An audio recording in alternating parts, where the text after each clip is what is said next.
BrewDog! Alright fellas, actually helps if you press the record button on the camera. We're halfway down it already, god damn it! Independent Pale Ale from BrewDog. Look at the can. It looks so sad. It's just a silvery plain can. And I wouldn't be surprised if they gave some to the art director who was putting these cans together, some to drink before he did his design, because that's probably how he was left feeling. Just do it grey.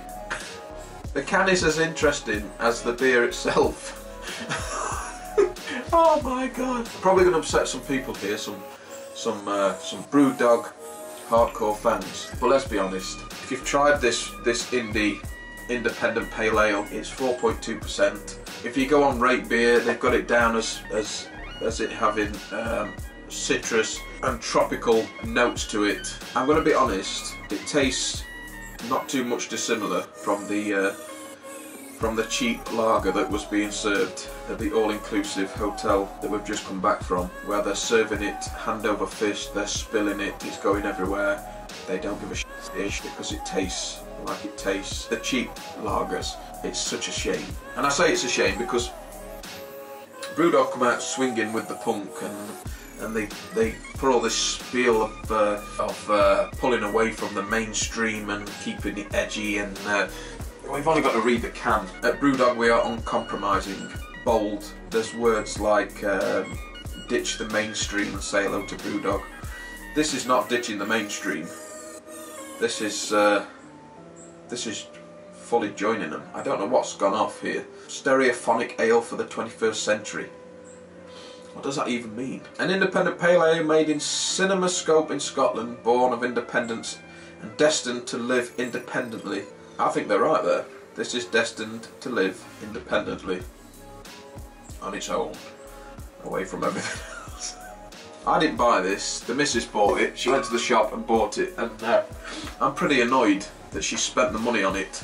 She brought back some punk and she brought back 4 cans of this, and I'm pretty annoyed actually that she spent good money on something that's like this.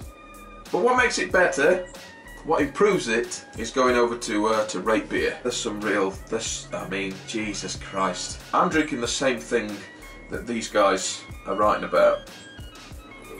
Oh, here we go. Aroma, pale malts, fruit, caramel, grass, apple tart. No, it doesn't. Just tastes like lager. Taste, apple flower, grass and caramel, and finishes mildly bready and end nicely. Okay body, juicy bready, okay CO2. It doesn't give you any of that. You get the impression that they don't want to offend, but ultimately they're trying to say the same thing. They all start off well, and then and then they end pretty badly. So here we go. Gold with a white head that's soon a coat. Aroma of mandarin, some tropical fruits. There isn't. Some crackers, watery, it's starting to go downhill. Taste is really rather light, but pleasant enough, with some peach joining and other fruits and minimal malt.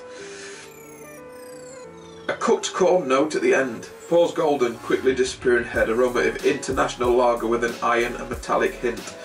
Malts, something like corn or fructose syrup stink. Taste is bland, to be honest, even worse than some mass-produced lagers. Foamy off-white head and lacing. Aroma of pale malt, boiled vegetables, toffee, rust, meadows and grass. Taste of sweet marmalade. There isn't. Papaya, dried papaya even. Dried papaya, pale malt and grass. You've said grass twice. So you get the drift on Rate Beer. I get the feeling that people on there know it's not very good, and they're trying to mask what they're really saying by chucking in words like dried papaya, meadows, marmalade. But really, if you take all them words out, what you're left with is pretty much the same thing. It's disappointing, it's weak, There isn't a huge amount happening in it at all, and it makes me sad that my wife has spent some of my money on 4 cans of this. I think that's why I've sort of not fallen out with BrewDog, but I sort of don't look for them anymore.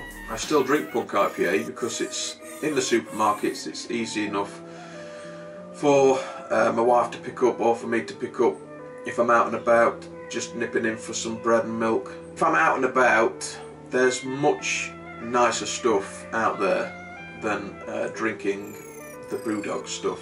I can't remember the last time I went out into a pub and thought, you know what, I really fancy a Punk IPA. The Punk IPA, the BrewDog beers, for me, and the only one I drink is the Dead Pony Club and the Punk IPA.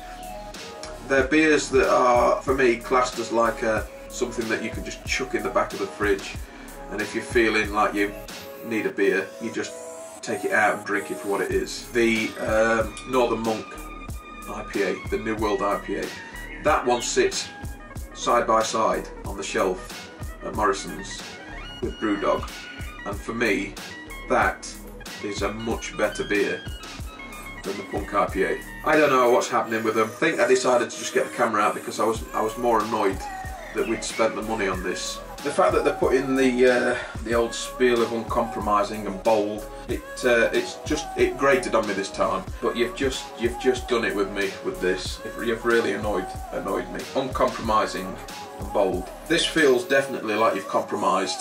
Bold. There's nothing bold about this at all, and I think it shows. It definitely shows, and I think the fact that they're writing things like this on the can, I don't think that there's been a lot of thought into what's gone into this can and what's actually written on the side of it, in my opinion. This is not bold. Oh well, never mind. It's nearly gone now. And I've had a waffle. And that's it. But go and give it a whirl for yourself. Make a video and let me know what you think. Never mind. Anyway, fellas, that's it. So as always, don't forget to so much video because you want to do. Don't forget to hit the like and subscribe. Click on the video. See the video. To see you until next time. I'm out of here.